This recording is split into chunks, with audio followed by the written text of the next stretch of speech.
যদি হয় বলার তো আর কোনো স্কোপ নেই, এসআইআর শুরু হয়ে গেছে। এই এসআইআরে রেজাল্টটা বেরোলে দেখবেন যে এখানে ম্যাক্সিমাম মানে অন্তত 90%, ম্যাক্সিমাম মানে ওই 50-55 ভাগ না, 90 ভাগ নাম বাদ যাবে। আমি মৃত ভোটার, স্থানান্তরিত ভোটারের কথা বলছি না, বিদেশি বলে যে নামগুলো বাদ যাবে তার 90 ভাগই হবে হিন্দুদের নাম। মুসলমানদের নাম 90 মানে তারা 10 ভাগ থাকলো, 10 ভাগেরও কম। কারণ মুসলমানরা, এটা আমরা সবাই জানি, ও শুভেন্দুও জানে, যে মুসলমানরা এই দেশেরই ভূমিপুত্র। আর এই দেশে মুসলমানরা আসেনি আমি বলছি না, সেইটা নেগলিজেবল, সেটা উল্লেখ করার মতো সংখ্যা নয়। গরিব মানুষ কিছু কাজের জন্য আসেন, এখানে আবার ধরপাকড় চাপ পড়লে তারা চলে যান, তারা এদেশের নাগরিকত্বের জন্য তারা এখানে আসেন না। ফলে এসআইআরে যাদের নাম বাদ পড়বে তারা মূলত হিন্দু মানুষ, তাদেরই নাম বাদ পড়বেন। ফলে এই যারা আত্মহত্যা করছেন তারই প্রতিফলন আপনি এই আত্মহত্যার মধ্যে দেখতে পাচ্ছেন। এই যে আজকে বীরভূমে একজন করেছেন, কাল পরশু এখানে পানিহাটিতে করেছেন, এর আগে সুভাষগ্রামে করেছিলেন, হয়তো আরও অনেকে আত্মহত্যা করবেন, কারণ প্রচণ্ড দুশ্চিন্তার মধ্যে আছেন। আজকের আধুনিক রাষ্ট্রে যদি একটা পরিবার, একজন মানুষ বা একটা পরিবার যদি বেনাগরিক হয়ে যায়, রাষ্ট্রবিহীন হয়ে যায়, তার কি যন্ত্রণা হতে পারে, তার কি ভবিতব্য হতে পারে, একথা যারা চিন্তা করছেন তাদের আসলে আত্মহত্যা করাটাই স্বাভাবিক। মানুষ যে গণহারে করছে না, এইটাই বরং অস্বাভাবিক। দেখুন, আপনি 11-12 বছর এসছে এই এনডিএ সরকার, এই 11-12 বছরের আপনি হিসেবটা নিন। ভারতবর্ষ একটা দেশ, মানে এটা শুধু কথার কথা নয় যে এরকম বৈচিত্র্যপূর্ণ দেশ আর পৃথিবীতে নেই, এটা কথার কথা নয়, আক্ষরিক অর্থে এইরকম দেশ পৃথিবীতে আর দ্বিতীয়টা নেই। এত ভাষাভাষীর মানুষ, এত ধর্মের মানুষ, এত বর্ণের মানুষ। তা একটা গভর্নমেন্টের কাজ হলো, এত ধর্ম, বর্ণ, ভাষার মানুষ থাকলে তার মধ্যে নানান কন্ট্রাডিকশন কাজ করবে, নানান দ্বন্দ্ব সংঘাত হবে। একটা গভর্নমেন্টের কাজ হলো সেইগুলোকে মিনিমাইজ করে এই ঝামেলা ঝঞ্ঝাট দ্বন্দ্ব মিটিয়ে মানুষকে ঐক্যবদ্ধ রাখা, শান্তিতে রাখা, দেশটাকে ঐক্যবদ্ধ রাখা। কিন্তু একটা গভর্নমেন্ট 10-12 বছর এসছে, দেখবেন তার প্রতিটা কাজ কি করে মানুষের মধ্যে দ্বন্দ্ব সংঘাত তৈরি করা যায়, করে একটা অংশকে নিজের পক্ষে টেনে নেওয়ার চেষ্টা। তো একটা গভর্নমেন্ট যদি এই কাজ করে তাহলে যা হবার আমাদের দেশে তাই হয়েছে। আপনি পৃথিবী জুড়ে নানান রকমের পরিসংখ্যান নেন, দেখবেন সবকটাতে গত 11 বছরে ভারতের মান নিচে নেমেছে। ফলে আজকে এই যে পরিস্থিতি তৈরি হয়েছে এটা ওই কারণেই হয়েছে।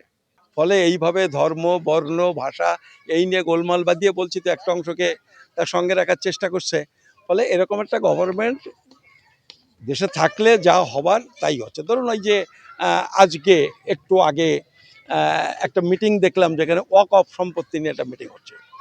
এই যে মুসলমান বা সংখ্যালঘুদের, আমাদের দেশের যে সংবিধান তার ফান্ডামেন্টাল চ্যাপ্টার, মৌলিক অধিকারের যে অধ্যায়, সেই অধ্যায়ে বলেছে যে সংখ্যালঘু মানুষ যারা, তারা মুসলমান হতে পারে, শিখ হতে পারে, বিভিন্ন সংখ্যালঘু সম্প্রদায়ের মানুষ, তারপরে ধর্মের ভিত্তিতে সংখ্যালঘু হতে পারে, এই ভাষার ভিত্তিতে সংখ্যালঘু হতে পারে, তাদের যে অধিকারগুলো রয়েছে এই গভর্নমেন্টের উচিত সেই অধিকারগুলো যাতে বজায় থাকে।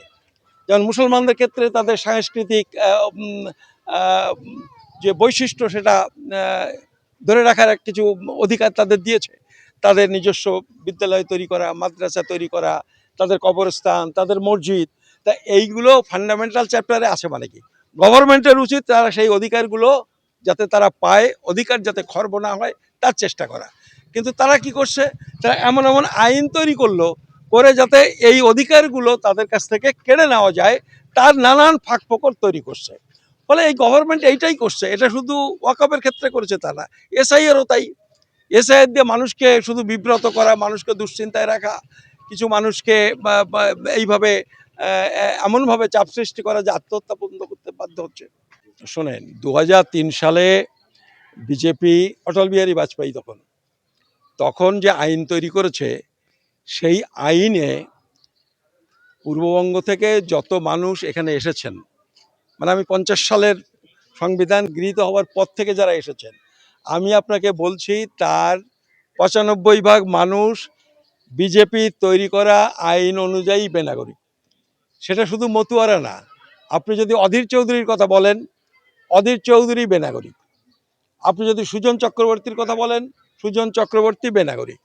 আপনি যদি রাহুল সিনহার কথা বলেন, রাহুল সিনহা বেনাগরিক। আপনি যদি প্রদীপ ভট্টাচার্যের কথা বলেন কংগ্রেসের, তিনি বেনাগরিক। আপনি যদি উত্তর চব্বিশ পরগনার সিপিএমের মৃণাল চক্রবর্তী ছিলেন, তার কথা বলেন, তিনি বেনাগরিক। আমি এই নামগুলো বলছি এই কারণে, এরা আমাকে নিজে বলেছেন। অধীর চৌধুরী আমাকে বলেছেন তার জন্ম হচ্ছে চট্টগ্রামে, তিনি ছোট থাকতে বাবার হাত ধরে এসেছেন, এখানে এসে নাগরিকত্ব সার্টিফিকেট করেননি। সুজন চক্রবর্তী আমাকে বলেছেন তার জন্ম বরিশালে, তিনি বাবার হাত ধরে এসেছিলেন, তিনি এখানে নাগরিক সার্টিফিকেট করেননি। মৃণাল চক্রবর্তী বলেছেন তার জন্ম খুলনার সাতক্ষীরে, তিনি বাবার হাত ধরে ক্লাস 7-এ পড়ার সময় এসেছেন, এটা করেননি। রাহুল সিনহা আমাদের বলেছেন তার জন্ম বোধহয় সিলেটে, বড় হয়েছেন মামার বাড়ি ময়মনসিংহে। প্রদীপ ভট্টাচার্য বলেছেন তিনি ময়মনসিংহে তার জন্ম। প্রত্যেকের পাসপোর্ট দেখবেন তারা লিখেছে তাদের জন্মস্থান ইন্ডিয়া। তার মানে কি ভুল ইনফরমেশন দিয়েছেন। আর এই 2025 সালে যে immigration and foreigners act 2025 Poila September থেকে লাগু হয়েছে, তাতে পাসপোর্ট তৈরি করার ক্ষেত্রে এই যে ইনফরমেশন, এই মিথ্যে ইনফরমেশন দেওয়ার জন্য 7 বছর জেল, 10 লাখ টাকা জরিমানা, এই সেপ্টেম্বর থেকে আইন লাগু হয়েছে। এরা প্রত্যেকেই এই আইন বলে কিন্তু কারাদণ্ড ভোগ করার কথা, ফলে এরাও বেনাগরিক। আর যারা মতুয়ারা যারা এসেছেন, তারা তো অনেক দেরিতে এসেছেন। আমি এই 4-5 জন বললাম এটা কথা নয়, কথা হলো এই নেতাদের নাম বললাম, এইরকম সবাই যারা এসেছেন 50 সালের পরে। ফলে এইরকম একটা অবস্থা তৈরি হয়েছে বিজেপির আইনের ফলে। ফলে এই নেতারাও কিন্তু এই আইন তৈরি করার সময় সবাই পার্লামেন্টে ছিলেন। শুধু বিজেপি করেছে, বিজেপি তো একা আইন করতে পারে না, গভর্নমেন্ট বিলটা এনেছে, কিন্তু পার্লামেন্ট আইন পাশ করেছে, সেখানে এরা সবাই সব দলের এমপিরা ছিলেন, সবাই মিলে করেছে। আজকে তারা নিজেদের দোষ স্বীকার করছেন না। তারা যদি আজকে আইন পরিবর্তনের কথা বলেন, বিজেপি বলবে আইন করার সময় তুমিও ছিলে, সেই ভয়ে তারা টু শব্দটা করছে না। কিন্তু আমি আপনাকে বলছি, এসআইআর বলুন, এনআরসি বলুন, এনআরসিও তো তাই, 14 ধারা নাগরিকত্ব আইনে 2003 সালে এটা পাশ হয়েছে, কেউ আপত্তি করেনি, সবাই মিলেমিশে সর্বসম্মতভাবে এনআরসি করার আইন তৈরি করেছে। ঠিক আছে, আইন তৈরি করেছে, আজকে তো তারা বলতে পারে এটা ভুল হয়েছে, আইনটা পরিবর্তন করতে হবে। প্রত্যেকের দরজায় দরজায় আমি গেছি, কি সুজন চক্রবর্তী, কি রাহুল সিনহা, কি এই যে আমাদের রাহুল গান্ধী, মানে যত নেতা, অধীর চৌধুরী, সবার কাছে আমি গেছি, বলেছে আইনটা পরিবর্তন করার জন্য আপনারা, বিজেপি করবে না, বিজেপি তো এই সর্বনাশটা করার জন্যই নেমেছে, আপনারা অন্তত আইন পরিবর্তনের একটা উদ্যোগ নিন, একটা দাবি তুলুন। এখনো অবধি তারা কিন্তু এই প্রশ্নে কোনো ঘোষণা করেনি। যখন বলছি তখন একমত, বলছে আমি একমত স্বীকৃতি দা আপনার সাথে, কিন্তু তারা এখনো প্রকাশ্যে এই দাবি করেনি। আমি আশা করব যে এই যে এসআইআর যে অভিজ্ঞতা তাদের হবে, তারপরে তারা এই আইন পরিবর্তনের জন্য একটা ডাক তারা দেবেন, এবং বিরোধীরা যদি এই আইন পরিবর্তনের জন্য যদি এককাট্টা হন, তাহলে একটা নতুন আইন হতে পারে। ধরুন এখানকার ভূমিপুত্র, তাদেরও তো আজকে কাগজ জোগাড় করতে গিয়ে কসরত করতে হচ্ছে না, তারা এইখানেই পুরুষানুক্রমে বাস করে, তাহলে কাগজ জোগাড় করা একটা সমস্যা। কিন্তু আমরা বলছি একটা আইন হোক যে ভারতবর্ষে যারা স্থায়ীভাবে বসবাস করে, ভারতবর্ষে যারা স্থায়ীভাবে বসবাস করেন, তারা প্রত্যেকে ভারতবর্ষের নাগরিক, এই মর্মে একটা নতুন আইন, তাহলে সবার সমস্যা মিটে যায়। তারপর থেকে তোমরা আইনের যে প্রভিশন সেগুলো তোমরা কার্যকরী করো। একটা লোক 30-40 বছর আগে এসছে পূর্ববঙ্গ থেকে, কিছুই বলনি, ভোটার কার্ড ইত্যাদি ইত্যাদি যেভাবে হয়ে গেছে, আজকে বলছো তোমাকে এই দেশ ছেড়ে চলে যেতে হবে, বা তুমি ভারতবর্ষের নাগরিক নও, তোমাকে এখানে থাকতে দিলেও তুমি মুঠে মজুর হয়ে থাকবে, উচ্চ শিক্ষার সুযোগ পাবে না, সরকারি চাকরি পাবে না। এটা তো হতে পারে না, এটা কোনো সভ্য সমাজে হতে পারে না। অন্তত বিরোধীদের উচিত এই রকম একটা অবস্থাতে এই আইন পরিবর্তনের জন্য একটা উদ্যোগ নেওয়া, একটা জন আন্দোলন করে তোলা। শুধু নিশীথ প্রামাণিক কেন, অত দূর যাচ্ছেন কেন? এই অসীম সরকারের কথা বললেন, আপনি খোঁজ নিন অসীম সরকারের নাগরিকত্ব আছে কিনা। আপনি বনগাঁও উত্তর দক্ষিণ দুটো এমএলএর বিরুদ্ধে অভিযোগ উঠেছে, এবং আমি আপনাদের বলছি এরা কেউ আইন অনুযায়ী এরা কেউ ভারতীয় নাগরিক নন। তো এই সমস্যাটা তো আছে, মানে যে আইন যেটা হয়েছে, এই সমস্যাটা রয়েছে, এই আইন তৈরি হয়েছে, এই আইন তৈরি হওয়ার জন্য তো এত সমস্যা।